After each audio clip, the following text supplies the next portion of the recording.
Bem, em relação a tudo o que tem a ver com grandes projetos que são intrusivos, tem mesmo que se dialogar com a população. E no fundo, nós, em relação às minas, eu tenho uma posição, depende das minas, e acho que há aqui uma coisa gravíssima neste país que já devia ter sido resolvida e que os governos já deviam ter resolvido, que é os passivos ambientais que as minas ao longo dos anos foram deixando no país. E é inacreditável, porque porque não se tratou, não é, dos resíduos das minas, e portanto, como não se tratou dos resíduos das minas, acaba por ser um risco enorme para a própria água, não é? E para Que essa é tudo, uma das e para a questões saúde das que o pessoas e para os movimento solos. fala. Portanto, já temos pouca água e a haver exploração mineira, para além do que já existe, de passivo, como diz, pode haver Eu não sei qual é o risco. passivo nesta zona. Aqui fala sobretudo no grande risco que, se houver essa exploração, pode acarretar para a pouca Pois, água. mas era isso que eu ia dizer em relação a isso. Portanto, uma coisa é, não se teve cuidado nenhum no que foi a exploração mineira neste país ao longo deste século, do século XX, sequer, do século XX. Não se teve cuidado absolutamente nenhum. Basta pensarmos das minas de urânio e naqueles tremendos resíduos, nas manchas de resíduos que deixaram ali durante anos e continuam, muitos deles. As minas da Panasqueira, não é? Sim. Que ainda por cima, se houver um evento extremo, se houver ali um problema, muitas chuvas, podem ir dar ao Zezer e, portanto, podem depois afetar a água dos tais 3 ou 4 milhões de pessoas que estão dependentes da barragem de Castelo de Bode. Isto é de uma irresponsabilidade enorme, não é? E, portanto, eu penso que aqui é preciso fazer um esforço muito grande, que já está planeado ainda por cima, para acabar com os passivos. E depois, tudo o que forem minas novas que seja preciso explorar, tem que ter todos os cuidados possíveis e imaginários, não é? Tem que ter os cuidados ambientais ultra regulados, tem que envolver as populações e explicar bem o que é, quais são as vantagens que aquilo vai trazer para a população e quais são as desvantagens, para haver acordo ou não relativamente a essa exploração, não é? Portanto, não se pode, e também, ideal era que houvesse outras atividades que fossem interessantes, mas pensando em zonas pouco povoadas, não é? Que era onde poderiam ser. As minas não podem ser feitas em reservas, em zonas naturais, portanto, ficava logo excluído do território tudo o que tivesse a ver com zonas que tenham valor de biodiversidade, valor de conservação da natureza, que é o que querem fazer lá em cima em Trás-os-Montes, justamente num sítio que é uma reserva, não é? Portanto, não pode ser. Portanto, nessas zonas, áreas protegidas e reservas eram logo todas excluídas. Depois, há outras zonas onde eventualmente se pode fazer minas, não é? Que não são áreas protegidas, mas com a garantia de todos os cuidados, mas seriamente, portanto, de terem tudo a priori, estar o processo todo conhecido e garantido, desde o tipo de extração, que pode ser mais intrusiva ou menos, não é? Até depois ao tratamento dos resíduos e ao transporte dos minérios. Portanto, tudo isso tem que ser feito com o mínimo de afetação possível da população e demonstrando clara e transparentemente o que é que aquilo vai trazer de negativo e de positivo, ou seja, tem que haver compensações para as populações que vão ter esse ónus perto de si, não é?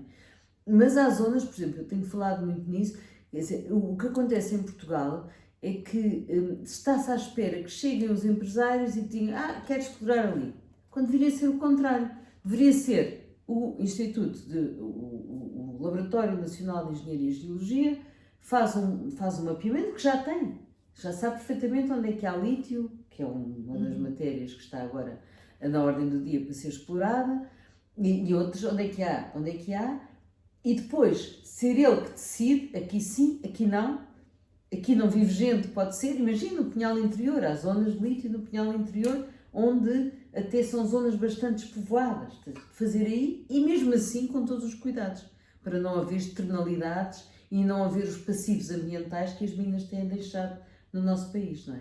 Portanto, isto tem que ser muito trabalhado com as comunidades locais e tem que ser muito transparente e tem que ser muito claro, explicar porque é que é ali, não é?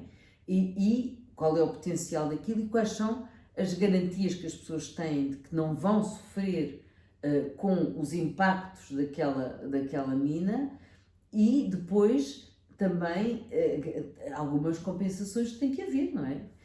E o temporário, quanto tempo é que aquilo vai durar e tudo isso, portanto tem que ser muito cuidado. Isso tem E que não ser falar das compensações a priori, que é não o que falar acontece. das compensações à privatividade, acontece. aqui dou-lhe um repousado e você deixa-me fazer isto. Não é assim. Que é o que também revolta as comunidades. A Luísa falou muito recentemente do poder dos movimentos. Sim. Portanto, da voz da população, que tem a voz, precisamente, e que precisa ser escutada, é determinante e não há que baixar os braços. Nós aqui no Algarve, nomeadamente no Algarve, temos assistido a vários e muito recentes, não é? É uma forma de luta muito importante, Luísa. É importantíssimo para tudo o que se faz de grandes empreendimentos, não é? As minas é um caso, mas depois também temos as grandes centrais solares, como sabemos, era muito mais interessante fazer a produção de eletricidade de forma descentralizada, não é? Com comunidades energéticas, e é possível fazer. As juntas de freguesia e as câmaras também podem avançar com comunidades energéticas e fazê-las, lançá-las, não é?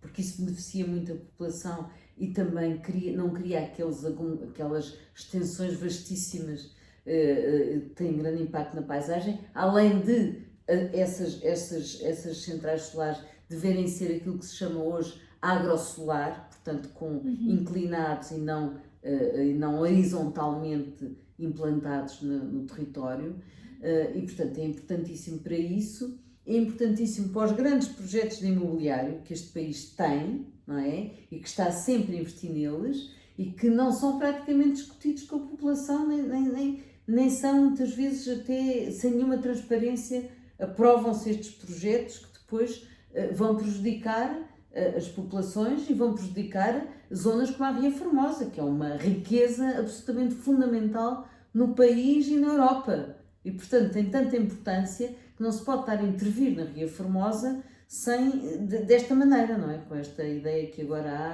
de fazer a tal marina, quando ainda por cima há outras alternativas, podendo fazer um porto. Portanto, isto tudo tem que ser debatido, tem que ser muito mais claro, tem que ser muito mais aberto e tem que envolver as pessoas na discussão para encontrar as melhores soluções.